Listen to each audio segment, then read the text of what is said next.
Hello, I'm Jason, and this is the Cultural Breakdown. Right now, it's looking like the iron is hot for the mediocre movies trying to surpass Spider Man Across the Spider Verse. You got Elemental now battling it with number one because Spider Man Across the Spider Verse has a few weeks to cool off after being released and being the number one movie since then. But let's continue. Elemental had an abysmal opening weekend of 29.6 million, which are like, oh, it's not the lowest because it beat Toy Story 1 that came out nearly 30 years ago. But if you adjust for inflation, yet Elemental is the worst movie. But on a bright side, it had a pretty decent drop, only 39%. So, well, good on you. I mean, that $65 million two-way 10-day take for a movie that probably needs to gross around 500 million to break even.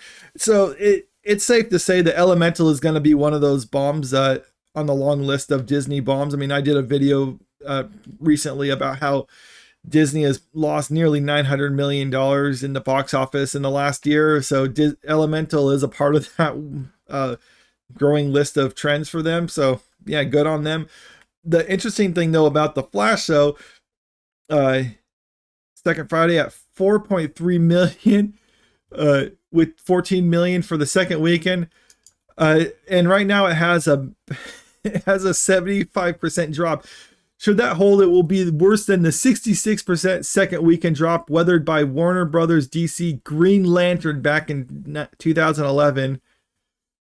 The running total for Flash Sunday will be around 86.3 million, 86.3 million for 2 weeks for Flash, and that needs to make probably $600-700 million just to break even because it had such a massive budget for us.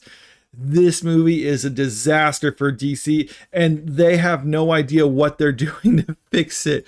You get this article from Forbes. This is pointing out Flash is the seventh DCEU movie in a row that will fail to gross more than 500 million and will probably be the seventh in a row to fail to top 400 million. In other words, DC has done nothing but producing bombs. I don't know how their movies can actually continue like this. I mean, they're just probably losing $100-200 million a shot. And I mean, I guess they're being propped up by other movies from Warner Brothers, but man, this is abysmal. And the funny thing is, this article tries to point out like, whoa, Marvel experienced this too, but their movies now are in blockbuster range now that theaters attendance is slowly recovering from pandemic shutdowns. The movie theaters are fine. It's not they're slowly recovering. We've seen those billion-dollar blockbusters. I mean, Avatar 2 just had a couple $1 billion. You got Top Gun Maverick, I mean, which opened up which is the movie that basically reopened the theaters and made over $1 billion. So we have seen there is an appetite for movies in the theater. The problem is they're going by the metric of how things used to be, where people just habitually went to the theaters to see a new movie. Keeping in mind the way things used to be is you would have a theater or a movie that comes out in the theater, it would run for a few months, and then about 6 months after that, it'd be released on home video. So if you don't see it in the theater during its opening run, you're not going to see it for maybe like 9 months to a year after it was release date. So a lot of people are like, I'll go see it in the theaters. Now what you have is a movie that's released, and then a couple months after its release date, it'll be on home video. Couple that with the high ticket prices now, where it's like $20 a ticket, factor in concessions, and a family of four, if they're wanting to go to the movies, it's probably looking $150-200 for the whole family. And parents are looking at this and saying like, do I really want to actually pay this much, or could we just wait a couple of weeks and then see it somewhere, see it on streaming services?